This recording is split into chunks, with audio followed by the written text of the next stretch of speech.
तो थर्मोडायनेमिक्स में हम पढ़ेंगे बेटा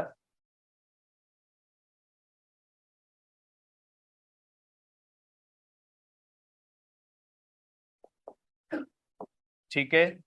थर्मोडायनेमिक्स में हम पढ़ते हैं बेटा स्टडी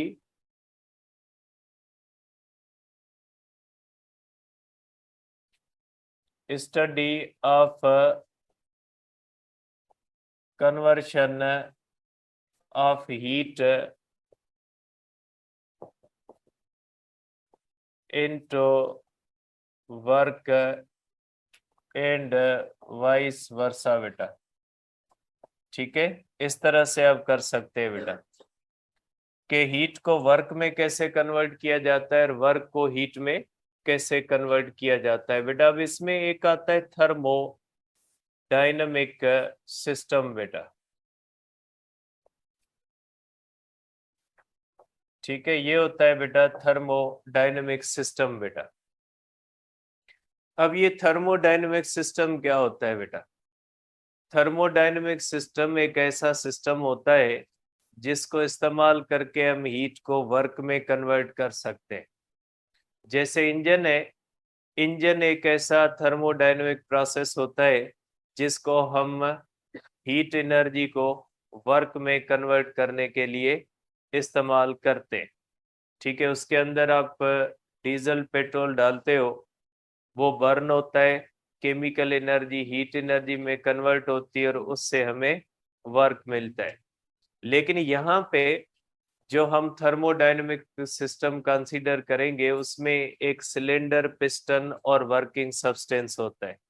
ये जो हम सिलेंडर लेते हैं, जैसे बॉयल्स लॉ वगैरह हम पढ़ते हैं, उसके अंदर सिलेंडर लेते हैं, पिस्टन लेते हैं और उसके अंदर एक गैस फिल करते हैं। तो ये जो सिलेंडर, पिस्टन और वर्किंग सब्सटेंस, ये थर्मोडायनेमिक सिस्टम होते हैं बेटा।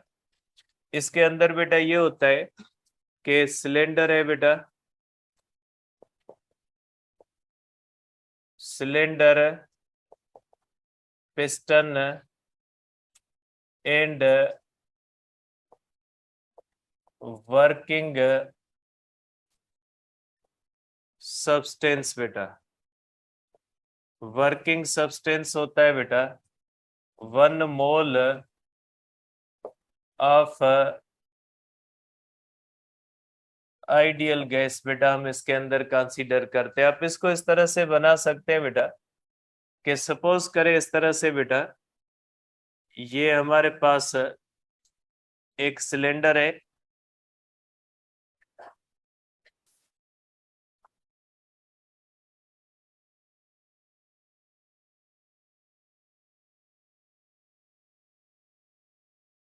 देखिए बेटा ये इस तरह से आप कर सकते हैं बेटा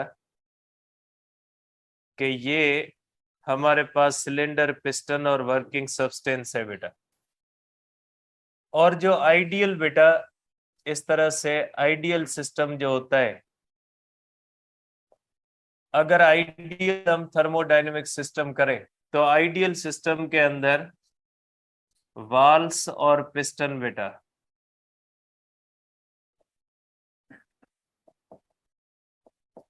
वाल्स एंड पिस्टन जो होता है बेटा, ये परफेक्ट इंसुलेटर की होती है। ये परफेक्ट इंसुलेटर की होनी चाहिए, इसके अंदर न हीट आ सके न जा सके बेटा। मींस इसमें कंडक्शन, कन्वेक्शन, रेडिएशन कुछ भी ना हो। तो जो आइडियल थर्मोडायनेमिक सिस्टम होता है, उस आइडियल थर्मोडायनेमिक सिस्टम के अंदर हीट न आ सकती है न जा सकती। कहाँ से? वाल्स से और पिस्टन से। हीट न आएगी न जाएगी। फिर हीट कहाँ से आएगी बेटा? हीट आएगी बेस से बेटा, या बॉटम से बेटा। जो बॉटम होता है बेटा वो परफेक्ट कंडक्टर होता है, परफेक्ट कंडक्टर कंसीडर किया जाता है। ये आइडियल सिस्टम है जो प्रैक्टिकली हमें मिलता तो नहीं है, लेकिन जो आइडियल होगा उसके अंदर ये होगी।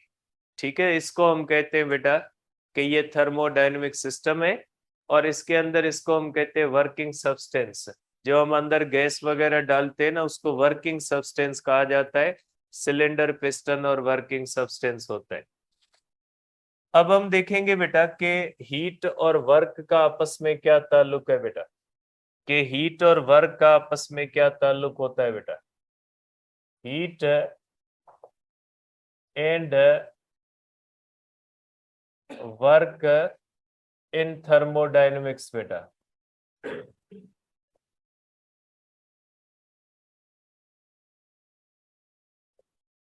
हीट और वर्क का आपस में क्या ताल्लुक होता है बेटा। देखिए बेटा, वर्क आपका पहले भी पढ़ा हुआ है, लेकिन वर्क के बारे में कॉमनली हमारा रट्टा लगा होता है कि वर्क डिपेंड्स अपॉन डिस्प्लेसमेंट। देखिए बेटा, वर्क हमेशा फोर्स की वजह से होता है। जैसे वर्क ग्रेविटी की वजह से होता है, वर्क इलेक्ट्रोस्टैटिक फोर्स की वजह से होता है, वर्क इलास्टिक फोर्स की वजह से होता है, वर्क फ्रिक्शन के खिलाफ होता है। तो बेटा, वर्क के अंदर सिर्फ डिस्प्लेसमेंट नहीं होता, वर्क के अंदर फोर्स भी आती है। तो आप कह सकते हैं कि डिफरेंट फोर्सेस के वर्क की नेचर डिफरेंट होती है। आप सब वर्क को 7 चैप्टर के रूल पे नहीं कर सकते। 7 चैप्टर जो फर्स्ट ईयर का है, उसके अंदर जो वर्क हम पढ़ते हैं वो वर्क सिर्फ और सिर्फ वर्क अगेंस्ट ग्रेविटी पढ़ते हैं। उसके अंदर जो भी रूल्स रेगुलेशंस हैं वो आप वर्क अगेंस्ट इलेक्ट्रोस्टैटिक फोर्स के लिए नहीं लगा सकते। उसके अंदर जो रूल्स रेगुलेशंस है वर्क इलास्टिक फोर्स के ऊपर नहीं लगा सकते, वही आप रूल्स फ्रिक्शन के ऊपर नहीं लगा सकते। हम एक ही रूल को सब के ऊपर लगाने की कोशिश करते हैं। तो ये माइंड से क्लियर कर दें कि वर्क हमेशा उन्हीं रूल्स के ऊपर परखा जाएगा जो ये रूल्स फर्स्ट ईयर के चैप्टर 7 के अंदर पड़े, ऐसी बात नहीं है। ठीक है, वर्क अगेंस्ट फ्रिक्शन तो डिस्टेंस पे डिपेंड करता है। फिर आप क्या करोगे उसको, वर्क डन अगेंस्ट फ्रिक्शन तो डिस्प्लेसमेंट पे तो आप डिपेंड नहीं करवाओगे। Work done against force displacement पे सिर्फ तभी डिपेंड करता है जब वो कंजर्वेटिव फोर्स होती है। जब किसी भी फोर्स के खिलाफ किया हुआ वर्क जो होता है वो पोटेंशियल एनर्जी में स्टोर होता है, तो उस वक्त वर्क डिपेंड करता है डिस्प्लेसमेंट पे। हर वर्क डिस्प्लेसमेंट पे डिपेंड नहीं करता। ठीक है, तो अब देखते हैं कि ये थर्मोडायनेमिक्स का वर्क है। इसको आप उसी वर्क के तौर पे नहीं परखोगे जिस तरह से 7 चैप्टर के वर्क को आप यहाँ पे उसकी सभी रूल्स रेगुलेशंस को यहाँ पे आप अप्लाई नहीं करोगे। कुछ चीजें सेम होंगी, कुछ चीजें क्या हो जाएंगी, डिफरेंट होंगी। तो अब हम देखते हैं कि वर्क और थर्मोडायनेमिक्स का आपस में क्या ताल्लुक है। देखिए बेटा, थर्मोडायनेमिक्स में हमने ये पढ़ा है कि थर्मोडायनेमिक्स में हम हीट को वर्क में कन्वर्ट करना सीखते हैं। तो अब अगर हम हीट को वर्क में कन्वर्ट करना सीखेंगे तो जाहिर सी बात है कि हमें क्या लेना पड़ेगा, थर्मोडायनेमिक सिस्टम तो लेना पड़ेगा ना। थर्मोडायनेमिक सिस्टम के सिवा डायरेक्ट आप हीट को वर्क में कन्वर्ट नहीं कर सकते। इंजन है ना, डीजल पेट्रोल तो आपके पास पड़े है, इंजन नहीं होगा तो आप उसको किस तरह से कन्वर्ट करोगे मैकेनिकल एनर्जी के अंदर। जाहिर सी बात है कि इंटरमीडिएट चीज तो होनी चाहिए ना, इंटरमीडिएट प्रोसेस करोगे और उस प्रोसेस के थ्रू आप उसको कन्वर्ट करोगे। तो यहाँ पे जो थर्मोडायनेमिक्स के अंदर हीट को वर्क में कन्वर्ट करते तो बीच वाला प्रोसेस कौन करता है, थर्मोडायनेमिक सिस्टम करता है। देखिए बेटा, थर्मोडायनेमिक सिस्टम तो बहुत सारे होते हैं। मैं पहला लेता हूं बेटा, यहाँ पे एक थर्मोडायनेमिक सिस्टम लेता हूं जिसके ऊपर मैं रखता हूं कांस्टेंट प्रेशर वाला। सपोज करें मैं एक ऐसा थर्मोडायनेमिक सिस्टम ले रहा हूं जिसके अंदर मैं प्रेशर को कांस्टेंट रखता हूं बेटा। देखें, सपोज करें बेटा कि ये हमारे पास एक थर्मोडायनेमिक सिस्टम है जिसका प्रेशर कांस्टेंट है। ये बेटा एक सिलेंडर है और इसके अंदर मैंने इस तरह से पिस्टन लगाया हुआ है और इसके अंदर इस तरह से गैस फिल्ड है बेटा।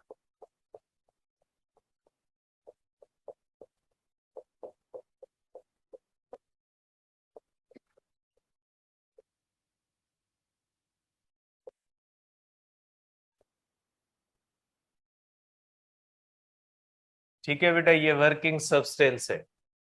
अब इसकी इनिशियल स्टेट अगर आप देख ले बेटा, इसके अंदर प्रेशर बेटा P है, 1 है, वॉल्यूम V1 है और टेम्परेचर T1 है। इसको हम कहते हैं इनिशियल इक्विलिब्रियम स्टेट।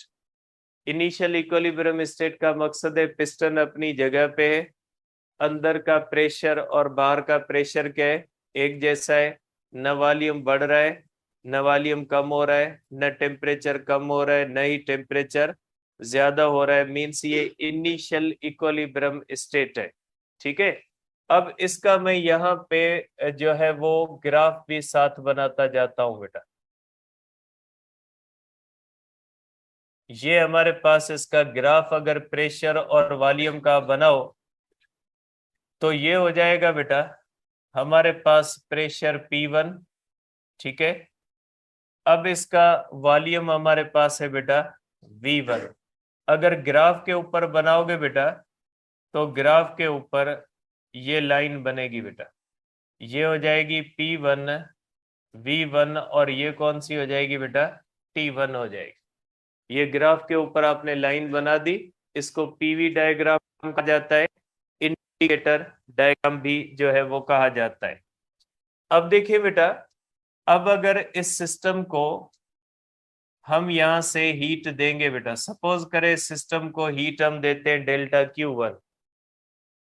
अब ये हीट जब अंदर जाएगी तो अंदर का प्रेशर बढ़ने की कोशिश होगी, क्योंकि आपने हीट दी है और ये हीट गई मॉलिक्यूल्स के पास, और मॉलिक्यूल्स ने अंदर मॉलिक्यूलर वेलोसिटी बढ़ी, और मॉलिक्यूलर वेलोसिटी बढ़ने की वजह से वो मॉलिक्यूल जो है वो ज्यादा तेजी के साथ टकराना शुरू हुए।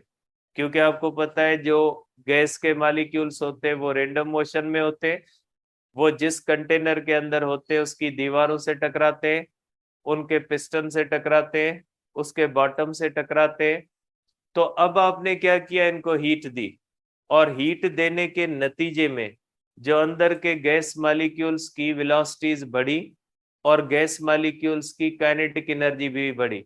नतीजा ये निकलता है कि इन गैस मॉलिक्यूल्स की जो पुलियंस होती है वो ज्यादा एनर्जी के साथ, क्योंकि काइनेटिक एनर्जी किसके ऊपर डिपेंड करती है बेटा, टेम्परेचर के साथ, ये हर तरफ जाते हैं बेटा, इस तरफ भी टकराते हैं, ठीक है, इस तरफ भी टकराते, हर तरफ टकराते, मीन्स ज्यादा एनर्जी के साथ, क्योंकि काइनेटिक एनर्जी किस पे डिपेंड करती है बेटा, टेम्परेचर पे डिपेंड करती है। आपने हीट दी, हीट दी तो अंदर वेलोसिटी क्या हो गई, बढ़ी, और ज्यादा एनर्जी के साथ जो मॉलिक्यूल्स हैं वो दीवारों के साथ कोलाइड होना शुरू हुए, पिस्टन के साथ कोलाइड होना शुरू हुए।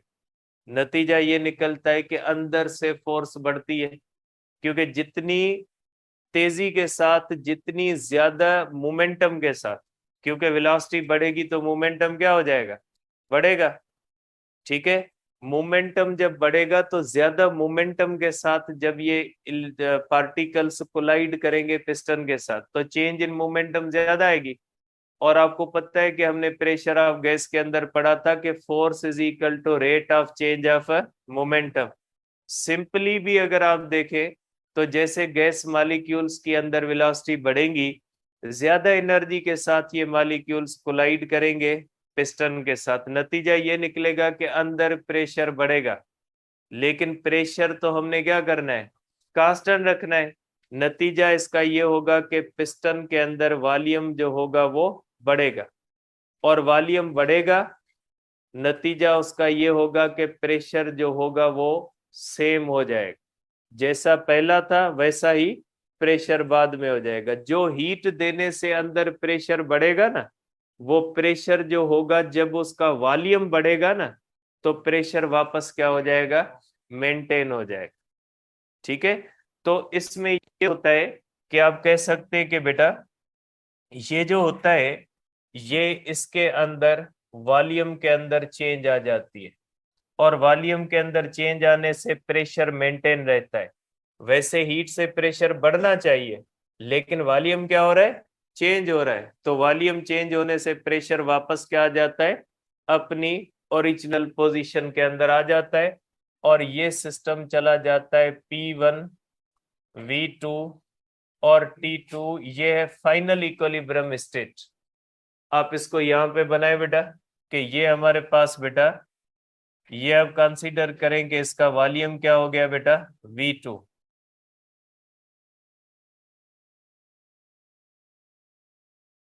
ये इसका आ गया बेटा वॉल्यूम V2।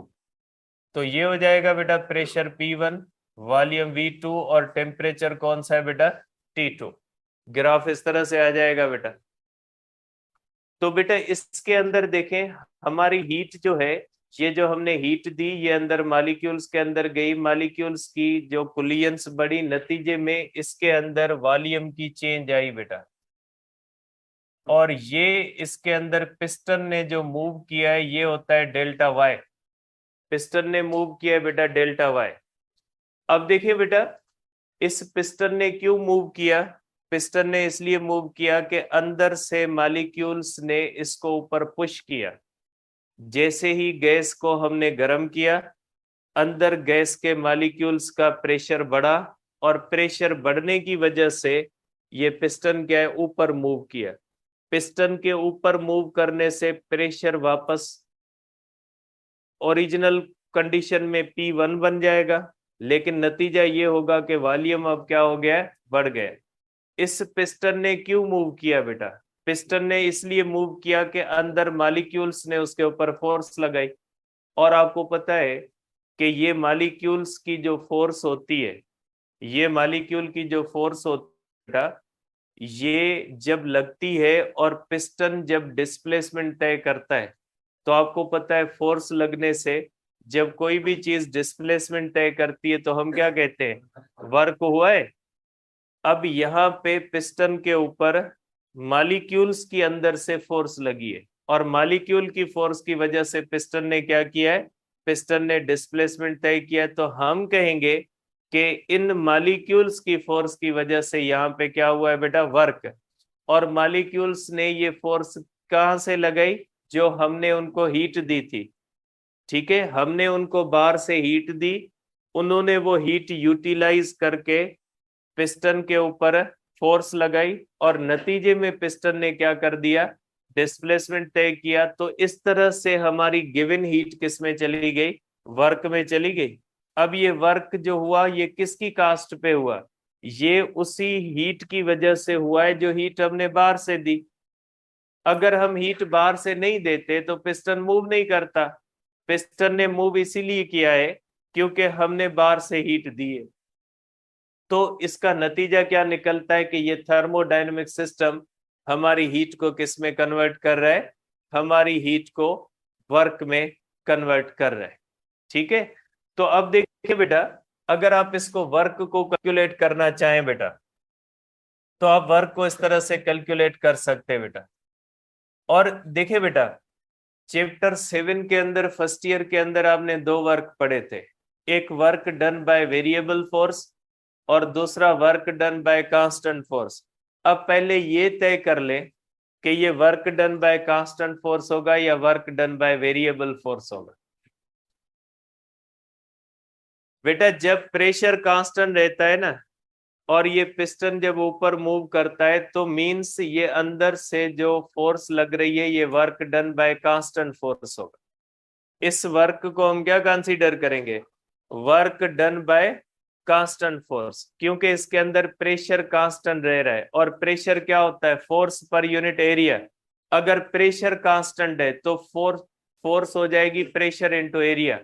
जब प्रेशर कांस्टेंट एरिया कांस्टेंट, तो फोर्स क्या हो जाएगी, कांस्टेंट हो जाएगी ना। तो ये वर्क डन बाय क्या हो जाएगा, work done by constant force होगा। Work done by constant force के लिए ये फार्मूला लगा सकते हैं, F into S.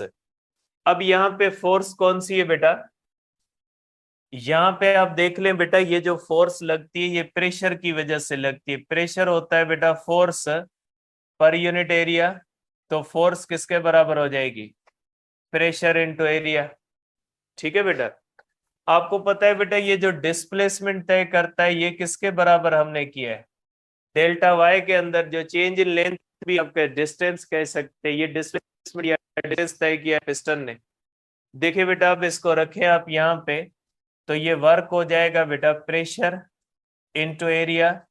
Into delta Y बेटा, ये pressure area into change in length बेटा, ये डेल्टा वी बन जाएगा। तो आप कर सकते हैं बेटा work is equal to P delta V बेटा। तो ये वर्क का फार्मूला आ गया कि थर्मोडायनेमिक्स में वर्क किस पे डिपेंड करता है बेटा, चेंज इन वॉल्यूम पे। ठीक है बेटा, थर्मोडायनेमिक्स में वर्क किस पे डिपेंड करता है बेटा, वर्क डिपेंड करता है चेंज इन वॉल्यूम पे। अगर आप किसी भी थर्मोडायनेमिक सिस्टम को हीट देते हो और उसका वॉल्यूम चेंज होता है तो वर्क होगा। अगर आप उसके अंदर देखोगे कि वॉल्यूम चेंज नहीं होता तो उसके अंदर वर्क नहीं होगा। जैसे अगर कोई प्रोसेस कांस्टेंट वॉल्यूम पे हो, मींस उसका वॉल्यूम चेंज ना हो, चेंज इन वॉल्यूम क्या हो जाए, जीरो, तो उसके अंदर वर्क नहीं होगा। थर्मोडायनेमिक्स में वर्क जो होता है वो डिपेंड किस पे करता है, चेंज इन वॉल्यूम पे। तो आप कहोगे, यहाँ पे मैं लिख लेता हूं, work in thermodynamics, work in thermodynamics depends upon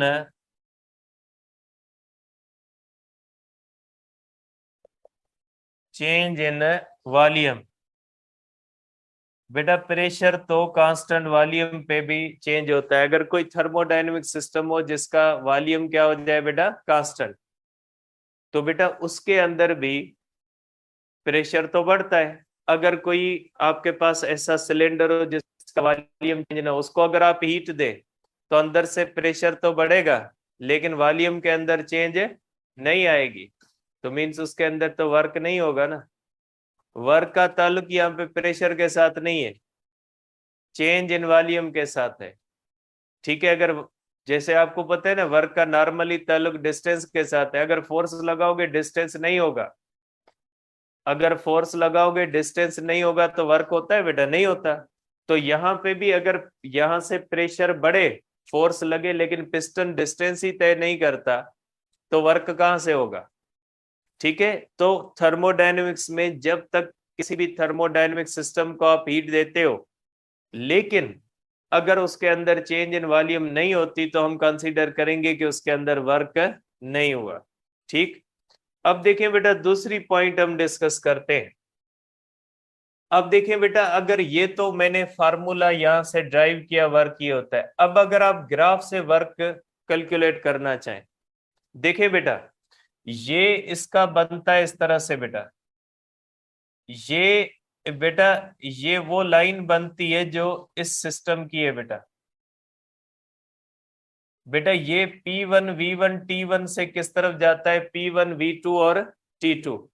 अब देखिए बेटा, अगर इसकी आप एरिया निकालते हैं बेटा, इसकी एरिया निकालें बेटा, अगर आप इसकी एरिया निकालते हैं इस तरह से, एरिया किसके बराबर हो जाएगी बेटा, एरिया होती है लेंथ इनटू विड्थ बेटा। अब ये इसकी हो जाएगी लेंथ और ये क्या हो जाएगी बेटा, विड्थ। लेंथ के अंदर बेटा देखे प्रेशर कहां से शुरू हुआ है, जीरो से शुरू होके क्या हुआ है, पी हुआ है बेटा। तो ये आप कर सकते हैं, लेंथ के अंदर प्रेशर P1 माइनस जीरो, और वॉल्यूम के अंदर क्या होता है बेटा, V2 माइनस V1। बेटा जो चीज जीरो के साथ माइनस होती है वो एब्सोल्यूट कहलाती है बेटा, वो एब्सोल्यूट हो गई P, और ये क्या हो गया बेटा, डेल्टा V। तो बेटा ये अगर जो ग्राफ बनता है इसकी एरिया कैलकुलेट करोगे तो वो एरिया किसके बराबर आ जाती है, एरिया, और इसके अंदर वर्क भी किसके बराबर आता है, पी डेल्टा वी के आता है। तो आप कहोगे कि एरिया जो होती है ये न्यूमरिकली इक्वल बेटा, न्यूमरिकली इक्वल होती है वर्क के बेटा। न्यूमरिकली इक्वल का मकसद कि एरिया का यूनिट अलग होगा और वर्क का यूनिट क्या होगा, अलग। लेकिन अगर एरिया 10 आती है तो आप वर्क 10 जूल कर सकते। जितनी वैल्यू एरिया की आएगी उतनी वैल्यू किसकी होगी, वर्क की। अगर आपको इस तरह से ग्राफ दिया जाए और आपसे पूछा जाए कि इस थर्मोडायनेमिक सिस्टम ने कितना वर्क किया है, आप क्या करोगे? उसकी एरिया कैलकुलेट कर ले, ठीक है? फिर उसके साथ यूनिट किसका लगा दे? उसके साथ यूनिट वर्क का लगा दे। अगर एरिया 10 मीटर स्क्वायर आई, आपके वर्क कितना हुआ? 10 जूल। अगर एरिया 10 सेंटीमीटर स्क्वायर आती है तो आप वर्क कितना कहोगे? 10 × 10⁻⁴ जूल, क्योंकि सेंटीमीटर स्क्वायर को किसमें आप कन्वर्ट करोगे? स्टैंडर्ड यूनिट के अंदर। स्टैंडर्ड यूनिट कौन सा होता है? मीटर होता है। अगर एरिया आप सेंटीमीटर के अंदर कैलकुलेट कर रहे हो तो आपको किस में उसको कन्वर्ट करना होगा? आपने मीटर में कन्वर्ट करना होगा। तो ये बात याद रखें कि एरिया अंडर पीवी डायग्राम जो होती है वो किसको शो करती है बेटा? वर्क को शो करती है। ठीक है, आप इसको कह सकते हैं बेटा यहां पे कि एरिया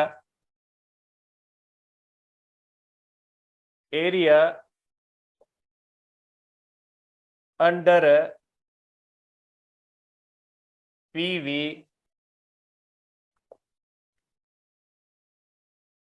डायग्राम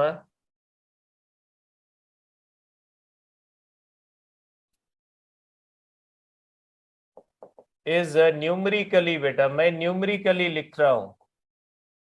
न्यूमरिकली का मकसद है यूनिट दोनों का अलग होगा, सिर्फ किसको बराबर समझेंगे? नंबर को। ठीक है, नंबर को बराबर समझेंगे। Is numerically equal to work done.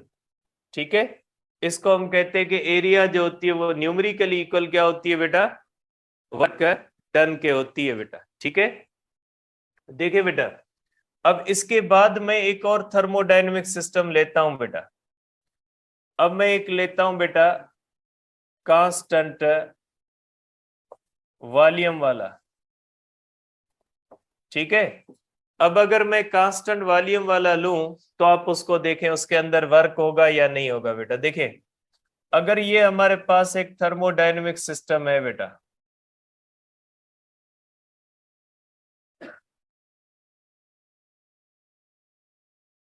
अगर सपोज करें बेटा ये एक थर्मोडायनेमिक सिस्टम है जिसके अंदर आपने इस तरह से गैस ली हुई है, इसका हमारे पास बेटा प्रेशर P1 है, वॉल्यूम V1 है, टेम्परेचर T1 है बेटा। ठीक है, अब अगर इसको आप यहां से हीट दोगे बेटा तो इस हीट का क्या होना है बेटा? ये पूरी की पूरी हीट इसके अंदर जाएगी, इसका वॉल्यूम तो चेंज होना नहीं। अब क्या होगा? अंदर प्रेशर तो चेंज होगा, क्योंकि मॉलिक्यूल की स्पीड्स क्या हो जाएंगी? बढ़ेंगी, और मॉलिक्यूल तेजी के साथ कोलाइड करेंगे पिस्टन के साथ। पिस्टन के ऊपर फोर्स भी लगाएंगे, लेकिन पिस्टन क्या करेगा? डिस्प्लेसमेंट तय नहीं करेगा। तो वर्क क्या हो जाएगा बेटा? वर्क जीरो हो जाएगा। ठीक, अब देखिए मैं इसका ग्राफ बनाता हूं। इसका ग्राफ इस तरह से बनेगा बेटा, ध्यान से बेटा, कि इसका ग्राफ क्या बनेगा बेटा? इसका ग्राफ इस तरह से बनेगा बेटा। अगर आप देखते हैं बेटा कि पहले प्रेशर जो होता है बेटा P1 कम है, और वॉल्यूम यहाँ पे हम कर लेते हैं V1 बेटा, तो ये इसकी लाइन बनती है, पॉइंट बनती है, इनिशियल इक्विलिब्रियम स्टेट बनती है बेटा। और ये कौन सी बन जाती है? P1 V1, और कौन सी है बेटा? T1। अब हम हीट देते हैं बेटा, अंदर प्रेशर तो बढ़ता है लेकिन वॉल्यूम के अंदर चेंज नहीं आती, वॉल्यूम वही रहता है। तो प्रेशर कितना हो गया बेटा? P2 बन गया। अब देखिए बेटा, वॉल्यूम के अंदर कोई चेंज नहीं आई, तो ग्राफ की ये होगी बेटा, प्रेशर P2, वॉल्यूम V1, और टेम्परेचर क्या हो जाएगा? T2। अंदर टेम्परेचर बढ़ जाएगा। अब देखिए बेटा, इसके अंदर डेल्टा V क्या है बेटा? इसके अंदर डेल्टा V 0 है, तो वर्क क्या होगा बेटा? 0। और इसके अंदर देखिए एरिया है, लाइन के नीचे कोई एरिया है, आप ये एरिया नहीं मानोगे, आप एरिया लाइन के नीचे, बेटा लाइन जो होती है ना उसका कोई भी एरिया नहीं होता। इस लाइन के नीचे एरिया ये होती है बेटा, एरिया ये वाली एरिया नहीं मैंने कंसीडर की। एरिया कौन सी होती है? जो उसके नीचे हो, ये लाइन बेटा इस तरह से लंबी है तो उसके नीचे एरिया होती है, लेकिन अगर इस लाइन को देखें बेटा, ये लाइन वर्टिकल होती है। आप इसको मिटा दें, आप इसको यहां पे मिटा दें ताकि ये कंफ्यूजन भी आपकी खत्म हो जाए। ठीक है, अब इसके लाइन के नीचे कौन सी एरिया है? लाइन तो बेटा, लाइन के तो डायमेंशन होते ही नहीं है, इसके नीचे कोई भी एरिया नहीं है, इसलिए आप कहते हो कि बेटा इसकी एरिया भी क्या हो जाती है, इसके अंदर जो एरिया होती है बेटा, ये एरिया भी क्या होगी, 0। ठीक है, देखिए बेटा दो मैंने सिस्टम लिए, एक सिस्टम मैंने कांस्टेंट वॉल्यूम वाला लिया, ये कांस्टेंट वॉल्यूम पे इनिशियल स्टेट से फाइनल स्टेट तक गया, और ये सिस्टम मैंने कौन सा लिया है बेटा, ये मैंने लिया है कांस्टेंट प्रेशर वाला, ये इनिशियल स्टेट से कहां चला गया, फाइनल स्टेट पे। दोनों सिस्टम इनिशियल स्टेट से कहां गए, फाइनल स्टेट से, लेकिन एक सिस्टम के अंदर वर्क हुआ है और दूसरे सिस्टम के अंदर वर्क नहीं हुआ। थर्मोडायनेमिक्स में इसी को पाथ कहते हैं हम, इसी को हम क्या कहते हैं बेटा, पाथ कहते हैं। थर्मोडायनेमिक सिस्टम में इसी चीज को हम पाथ कहते हैं कि वर्क डिपेंड किस पे करता है, वर्क डिपेंड करता है पाथ पे। ठीक है, कि आपने हीट दी है, लेकिन आपने किस थर्मोडायनेमिक सिस्टम को दी है, आपने कांस्टेंट प्रेशर वाले को दी है, आपने कांस्टेंट वॉल्यूम वाले को दिए, चले कांस्टेंट टेम्परेचर को भी देख ले। अगर सपोज करें आपके पास एक थर्मोडायनेमिक सिस्टम है जिसका कांस्टेंट टेम्परेचर है। ठीक है, अगर कांस्टेंट टेम्परेचर वाला सिस्टम आप ले ले, इसके अंदर देखें बेटा, इसके अंदर क्या होता है, देखिए बेटा, अगर कांस्टेंट प्रेशर वॉल्यूम जो है वो टेम्परेचर को आप देखोगे, अगर सपोज करें ये एक ऐसा थर्मोडायनेमिक सिस्टम है जिसके अंदर आप कह लें कि टेम्परेचर क्या होता है, कांस्टेंट होता है। ठीक है, ये टेम्परेचर कांस्टेंट होता है बेटा इसके अंदर। देखिए इसका प्रेशर ये P1 होगा, वॉल्यूम V1 होगा, और टेम्परेचर क्या होगा बेटा, T1। इसका भी ग्राफ बनाए बेटा।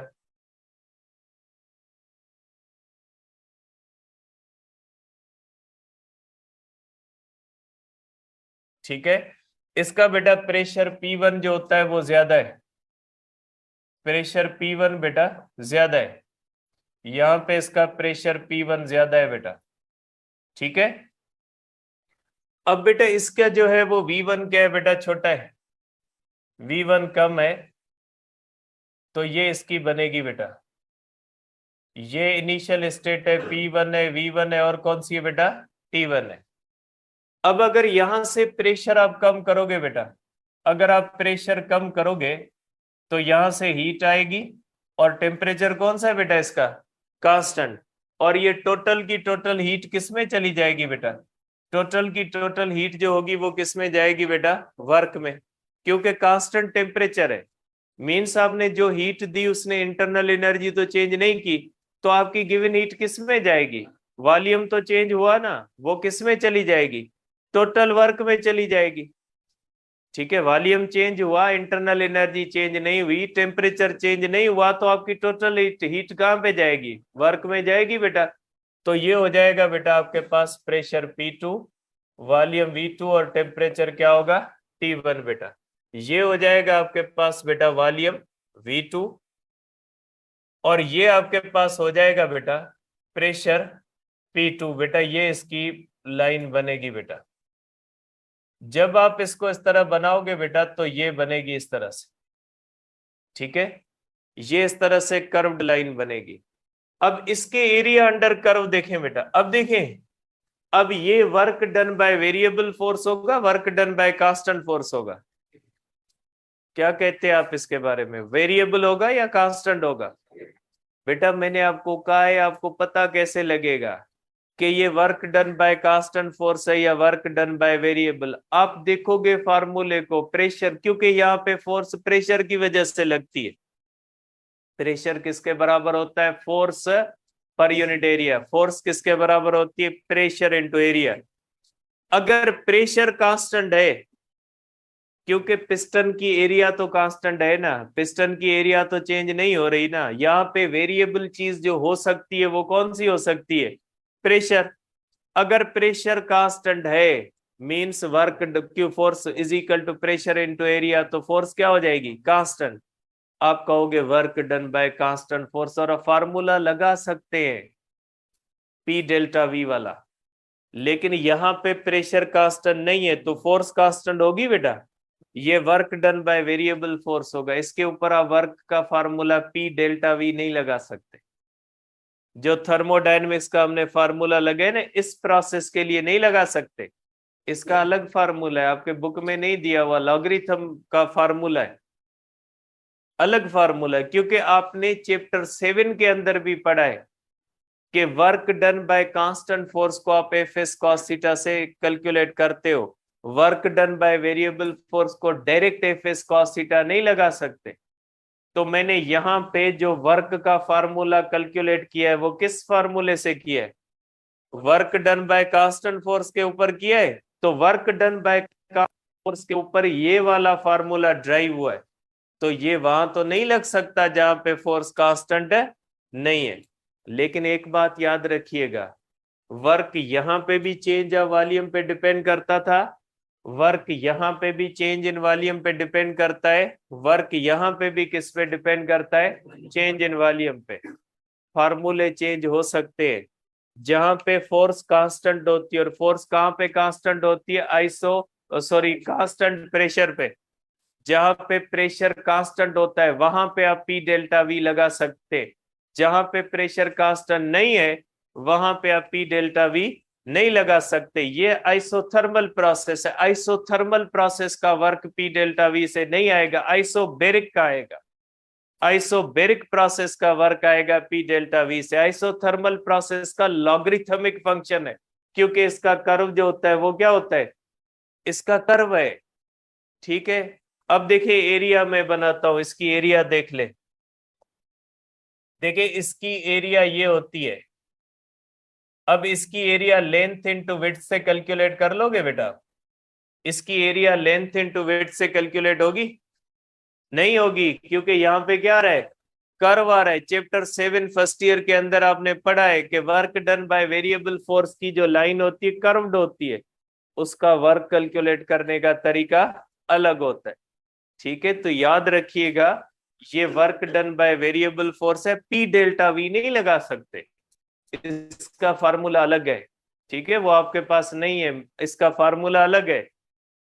लेकिन वर्क यहाँ पे भी चेंज इन वॉल्यूम पे डिपेंड करता है, वहां पे भी चेंज इन वॉल्यूम पे डिपेंड करता है।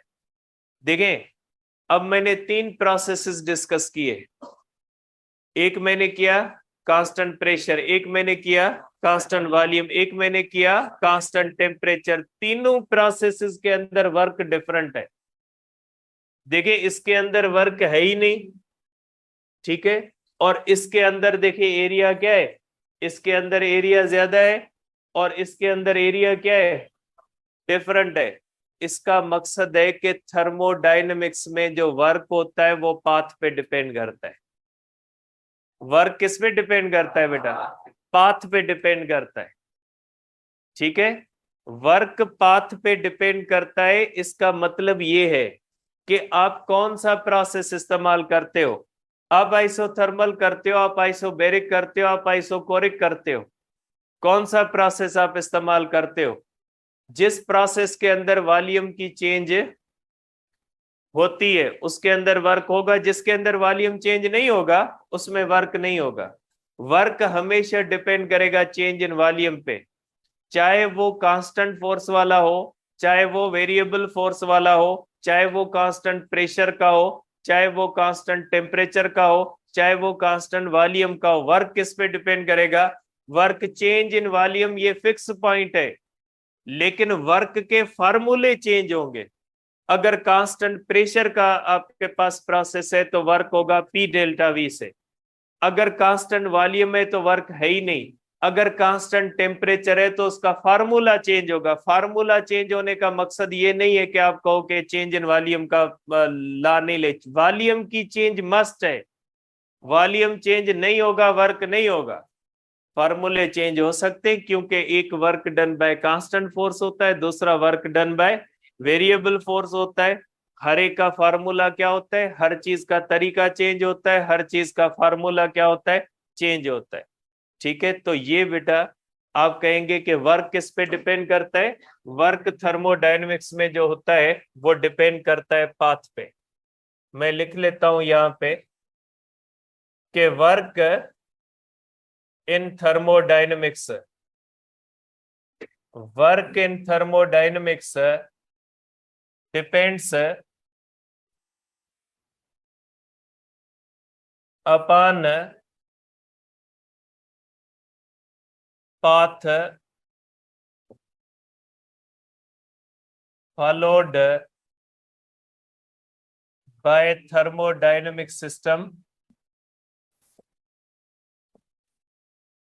to reach initial equilibrium state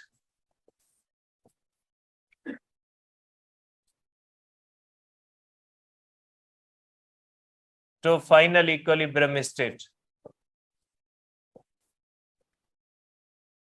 ठीक है बेटा, देखिए वर्क तो जो है वो पाथ पे डिपेंड करता है। क्या हीट भी पाथ पे डिपेंड करती है या नहीं, आपको क्या लगता है बेटा? देखिए इसके अंदर टेम्परेचर भी चेंज होता है और वर्क भी होता है। इसको आपको ज्यादा हीट देनी पड़ेगी। इसके अंदर क्या होता है बेटा, इसके अंदर आप हीट देते हो, वर्क नहीं होता, लेकिन हीट तो देते हो। और इसके अंदर भी आप क्या करते हो, हीट तो देते हो, लेकिन उसकी वजह से वर्क डिफरेंट होता है। Means heat supplied also depends upon path. किसी प्रोसेस के अंदर थोड़ी हीट देनी पड़ती है, किसी प्रोसेस के अंदर क्या देना पड़ता है, ज्यादा हीट देनी पड़ती है। अगर आप आइसोबैरिक प्रोसेस में 10 जूल वर्क हासिल करना चाहते हो, अगर आप आइसोथर्मल प्रोसेस के अंदर 10 जूल वर्क हासिल करना चाहते हो, तो आइसोथर्मल प्रोसेस के अंदर आप थोड़ी हीट से 10 जूल वर्क ले लोगे, क्योंकि उसके अंदर इंटरनल एनर्जी चेंज नहीं होती। आप जितनी भी हीट दोगे वो किस में चली जाएगी, वर्क में। लेकिन वही 10 जूल वर्क अगर आपने आइसोबैरिक में लेना है तो आपको हीट देनी पड़ेगी ज्यादा, क्योंकि उसमें टेम्परेचर भी चेंज होता है। तो आपकी गिवन हीट का कुछ हिस्सा किसमें चला जाएगा, टेम्परेचर चेंज में, और कुछ हिस्सा किसमें जाएगा, वर्क में। अगर आपने 10 जूल वर्क लेना है, आइसोथर्मल से लेना है, तो आप 10 जूल हीट दे दो, आपको 10 जूल वर्क मिल जाएगा। लेकिन अगर आप आइसोबैरिक प्रोसेस के अंदर वही 10 जूल लोगे, तो आपको हीट कितनी देनी पड़ेगी, आपको 15-20 जूल देनी पड़ेगी, जिसका कुछ हिस्सा इंटरनल एनर्जी में जाएगा, बाकी 10 जूल आपको क्या मिलेगा, वर्क। इसका मकसद है हीट भी किस पे डिपेंड करती है, हीट भी पाथ पे डिपेंड करती है। Heat supplied also depends upon path। Change in internal energy नहीं होती बेटा। इंटरनल एनर्जी की चेंज अगर आपने करनी है ना, आइसोथर्मल में भी, आइसोकोरिक में भी, आइसोबैरिक में भी, चेंज इन इंटरनल एनर्जी जो होती है वो पाथ पे डिपेंड नहीं करती। आइसोथर्मल में भी होती है, आइसोबैरिक में भी होती है, आइसोकोरिक में भी होती है, एडियाबेटिक के अंदर होती है। इंटरनल आइसोथर्मल के अंदर नहीं होती, टोटल हीट किसमें चला जाएगा, वर्क में। लेकिन जहां पे आपको इंटरनल एनर्जी की चेंज करनी होती, आपको उसके अंदर पाथ के हिसाब से नहीं जाना होता। इंटरनल एनर्जी की चेंज पाथ से इंडिपेंडेंट होती है बेटा। चेंज इन इंटरनल एनर्जी, क्योंकि ये स्टेट फंक्शन है, जो स्टेट फंक्शन होता है ना वो पाथ डिपेंडेंट नहीं होता। ठीक है, बाकी ये स्टेट फंक्शन नहीं है। हीट और वर्क बेटा, हीट और वर्क स्टेट फंक्शन नहीं है। हीट और वर्क बाहर से आते हैं, इंटरनल एनर्जी क्या होती है, सिस्टम के अंदर होती है। ठीक है, तो ये आप कहोगे कि change in internal energy is independent of path बेटा। ठीक है, अब एक पॉइंट रहती है, इसको कल डिस्कस करेंगे कि work done by system positive होता है या निगेटिव होता है, इन चीजों को इंशाल्लाह कल डिस्कस।